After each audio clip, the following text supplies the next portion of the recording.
Assalamu alaikum wa rahmatullahi wa barakatuh. Welcome to the Muslim Professional Group podcast series where we explore the inspiring journeys of Muslim professionals across various fields. Today we have Sister Anum Khan.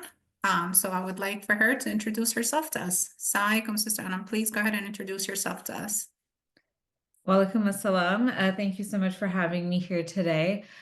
So I am a full-time real estate agent in Southern California. I work with buyers, sellers, and investors in LA, Orange County, and the Inland Empire, so Riverside, Corona area.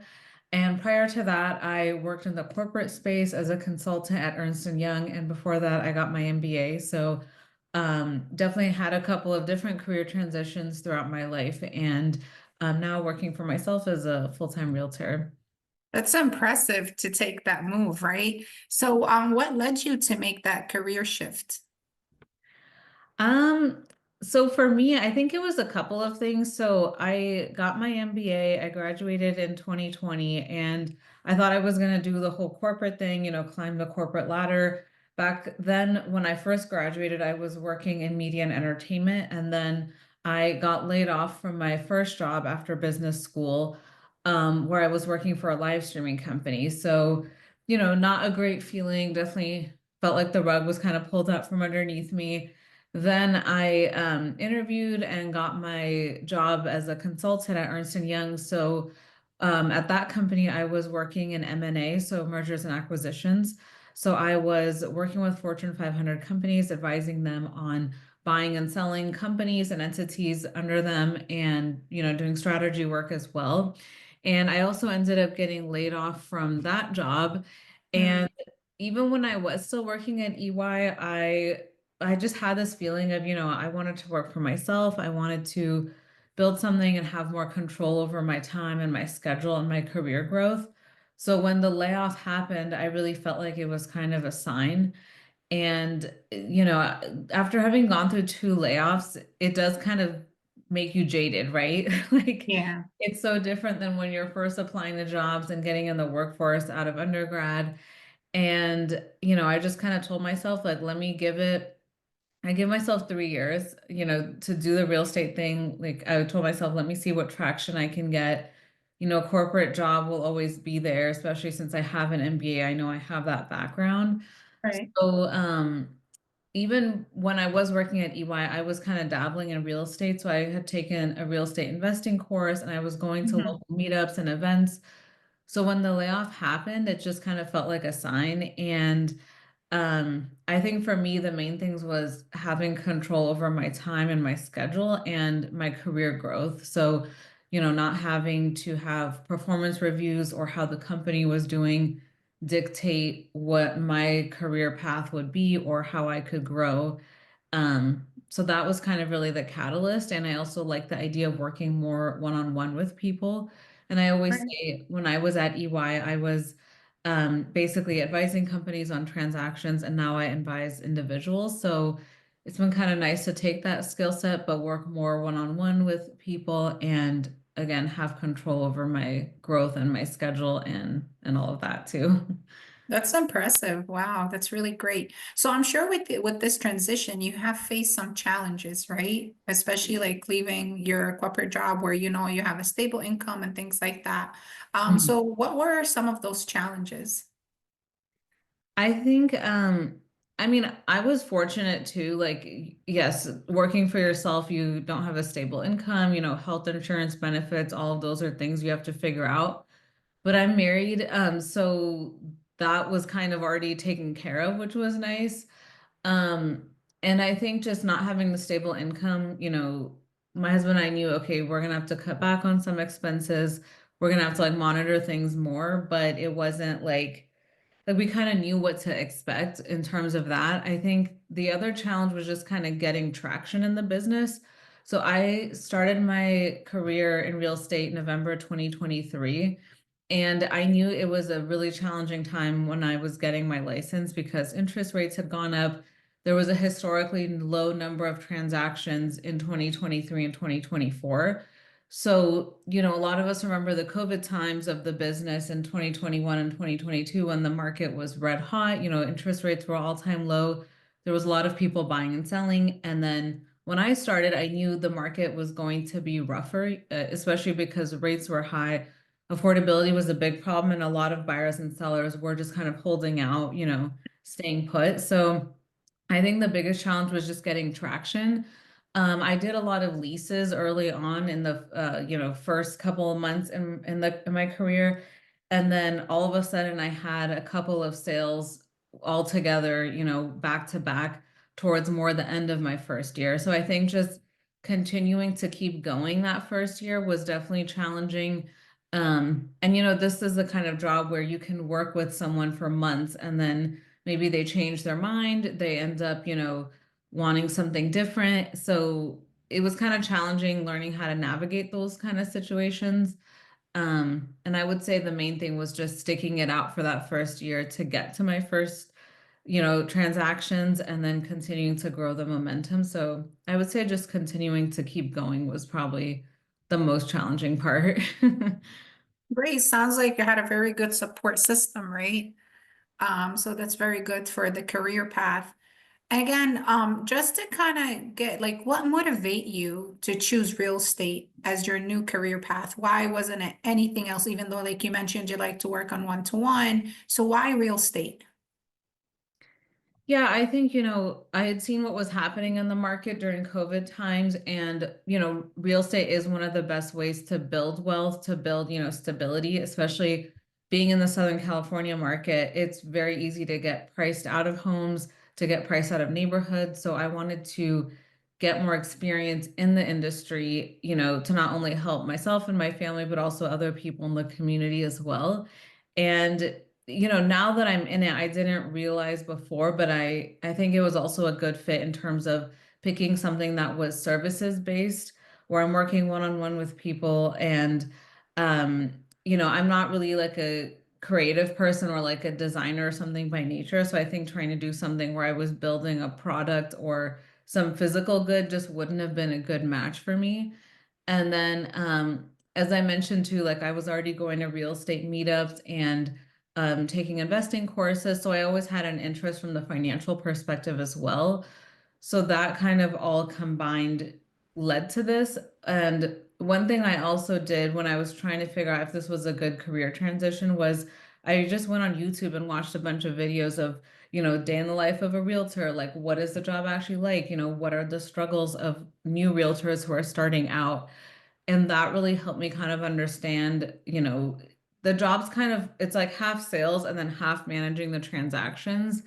Um, so that also helped me kind of decide like, hey, I think this is something I could be good at, especially because prior to consulting, I came from the marketing and media world. So a lot of this job is also, promoting yourself, marketing yourself, figuring out what kind of clients you fit with.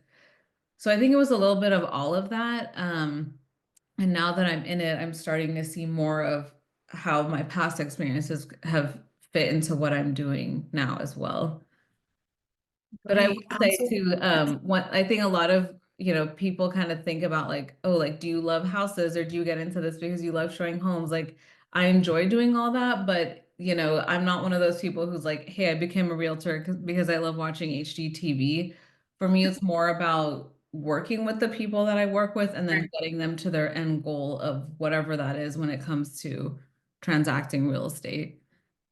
that's great. So you actually went into one of the next questions. Like, I was about to ask you, what steps did you take to actually start that career path into real estate? So I did hear that you were taking some real estate investment course before you even decided to move into this transition, and you were watching some videos. Were there any other steps or other things that you have done to actually move on with this transition?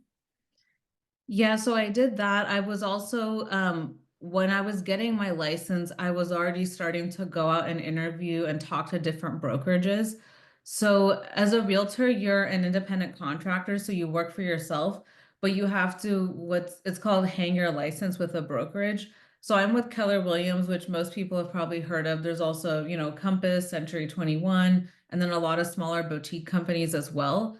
So even before I got my license, I was talking to all these companies to try to figure out where I wanted to work when I started. And the other thing I realized from doing my research was that I really wanted to join a team or a group when I first started. And with that, you get more mentorship and guidance because you're part of a team. So instead of just starting and trying to figure out everything on my own, I knew I wanted to join a team where I would have that, community and support and other people that I'm building my business alongside with. So I also interviewed with a bunch of teams and then picked one even before I got licensed. And then as soon as I got licensed, I was ready to, launch with the team, announce that I was a realtor and all of that. So I think that really helped me a lot too, especially um, one thing now people have started reaching out to me because they're thinking about getting their license or transitioning careers. And one thing I think that's really important is really taking the time to figure out what works for you and your style. So for me, coming from corporate, I knew I wanted an environment that was structured. So, with my team, we have meetings every morning. We meet in person once a week. Um, it's a very kind of structured environment, and I like, working with other people because I am an extrovert and I work better when I'm around other people. So I took all of that, knowledge of how I knew I worked best and then used that to figure out which team and which brokerage I wanted to work with. On the other hand, some people get into real estate and they are the opposite. They're like, I don't want to work with anyone else. I'm better off as an individual. So for those people, there's other ways that you can transition into the business. Maybe joining a team isn't the best, or you would want to find a team that allows you to work more independently. So I would say doing some of that self-reflection helps. And then one thing that even before I started, interviewing with teams and brokerages, one thing I also did was I worked with a career coach. So when I first thought about, hey, like I want to transition to being a realtor, I was kind of like, is this a little bit too far out there idea, especially coming from business school and corporate world? This is very different than the traditional path a lot of people take with that background. But from talking to the career coach, she really helped me kind of draw the through line between my experiences and what I was already doing outside of work. And she helped me see like, no, this transition makes a lot of sense because of all of these things that I have lined up. Um, and then one other thing that I also realized in my research was a lot of people said it helps if you start your business and you already have a base of local people that you know. So for me, I'm born and raised in Southern California. So I also figured, that background would help me in this transition as well. So Yeah. kind of a little bit of all of that, but I would say working with the career coach, self-reflecting on how I work best, and then watching a lot of YouTube videos and then interviewing different brokerages and teams to figure out what would be the best fit for me. All of that kind of combined together helped me in my transition. That's great. This sounds like you did your due diligence to kind of Yeah, which probably was the really good. consulting background. Yeah, sounds like really great. So I'm sure there was some rewarding aspects, right, of being a realtor compared to your previous corporate role. So can you share some of those rewarding aspects? Yeah, I think, now I can pick and choose who I work with. So it's really freeing to know, I can work with people whose values align with mine, and I don't feel like I have to change who I am to fit into a certain, to fit into what a company might want me to be, or so that I can get promoted because I'm in with like the right group at like a corporate place. So that's been a really freeing part of the business. And then, of course, working with, different types of clients and, helping them find homes or helping them realize they can buy a place which they may have never thought possible. Like I have a client, she's a single mom, she's a manager at Target. And we helped her buy a place in LA and she never thought it would be possible. And, now her and her kids have their own home. They can like grow in, and it's her own place. She's not having to rent anymore, and now she can start building equity. So it's stories like that. Or I'm working with another family that's was actually searching for years, and then I got connected with them, and we spent a couple of months also trying to find the right place. And the right home just happened to come along, and we put together a plan and strategy so that they could buy that place. And it was a little bit of a different transaction than normal because the sellers had to, it was a longer process for the sellers to move out and everything. But at the end of the day, helping that my clients find that place that's in that right neighborhood for their kids to grow up in and all that has just been super rewarding too, especially when you hear of times where people have worked with other realtors who maybe didn't give them the right attention or, maybe they just weren't the best fit. So, being able to help families get, their first place and start building equity is really rewarding because especially in a market like Southern California, it's very real. Like you can get priced out of neighborhoods and time I hear, hey, I've been renting here for 10, 20 years. Now the landlord decided to sell. Now all of a sudden people are having to scramble to figure out where they're going to move to, or all of a sudden, the rent has gone up a lot.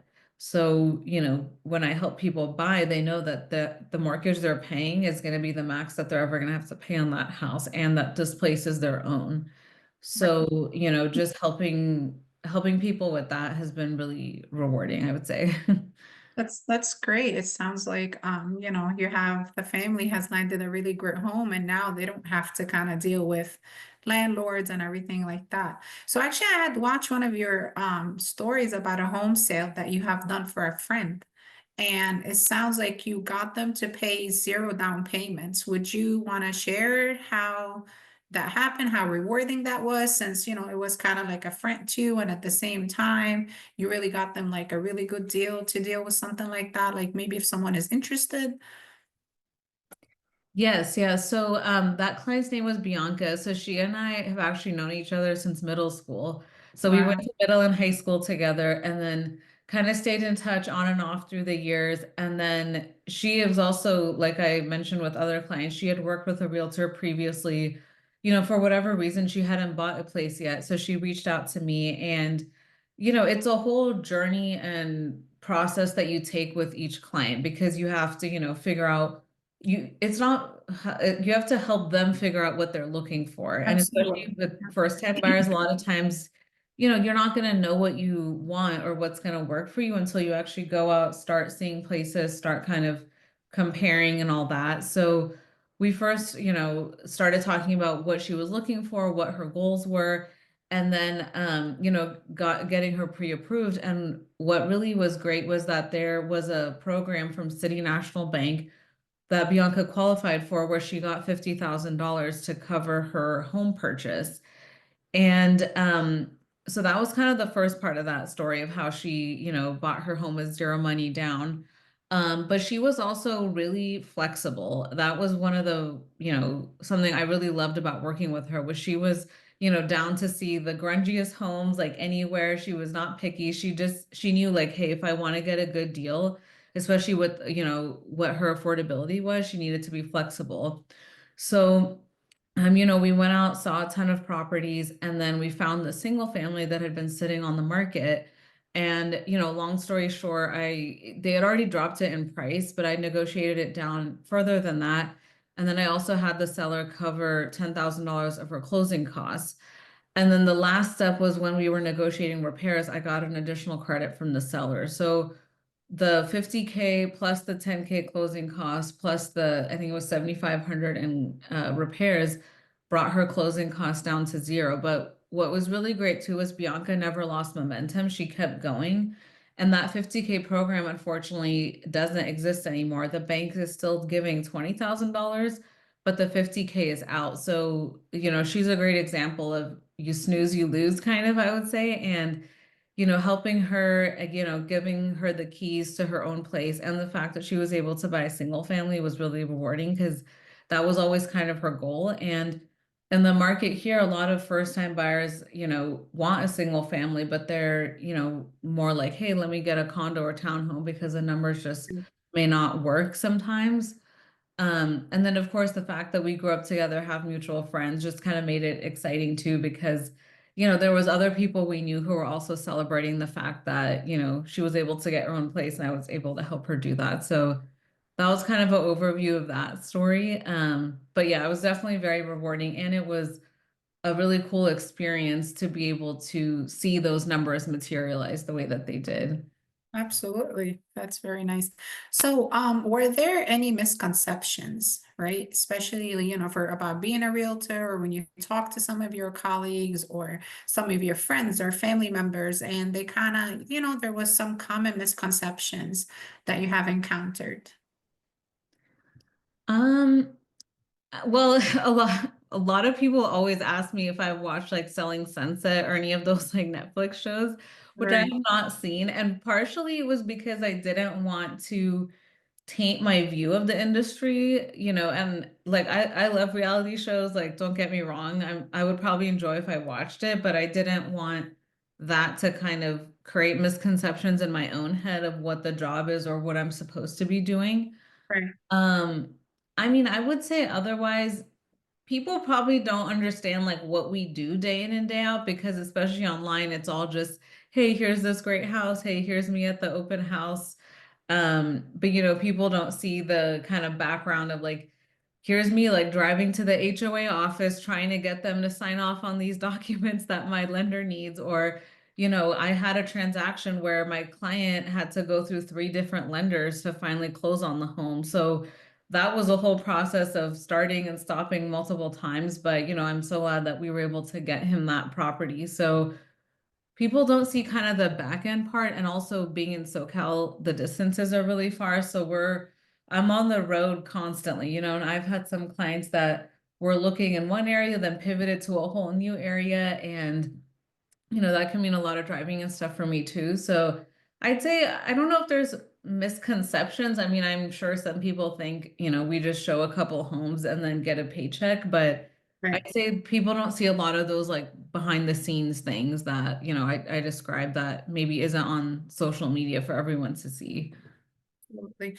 Does the state mandate like, because I know in New Jersey, I think there was like certain percentage and then for the buyers and the sellers, does Southern Cal, like, do they have certain mandates who pays like, the realtor's fee, or I would say the commission out of the sale? Does it have to be the realtor, the seller? Is it 50-50? I know New Jersey, they have changed it somehow, so I'm not sure about Southern California. Yeah, so everything's negotiable, right? There's no standard, and realtors have gotten in trouble in the past for kind of making it seem like there is this industry standard or that the number isn't negotiable, but in every transaction it is. Typically, what will happen is an agent will sign an agreement with the seller, and then that agreement will state how much commission the seller is electing to pay their agent, and if they want to also elect to pay the buyer's agent some commission. Mhm. But it's all kind of negotiable and it depends on the offer they get, right? If they get a strong offer from a qualified buyer, a seller usually is more likely to pay commission in that case than if they were to get a lowball offer or, yeah, an offer that just isn't, what they're looking for or what their home is worth. But I would say typically the sellers are still paying commission for both sides, but it's negotiable and it's definitely not a guarantee. And buyers also need to be aware, if the seller is not offering to pay that commission, then the buyer and their agent need to have a conversation around, what's realistic for the buyer to pay to compensate their agent, or, if they don't have money to pay their agent, that needs to also be discussed up front. And then the other thing too is that you have to have a signed agreement in place before showing any property to a buyer other than an open house. So that agreement states what commission is agreed to between the buyer and their agent as well. So now things are more kind of discussed up front versus before it was, you didn't have to discuss it as upfront because there wasn't that signed agreement in place.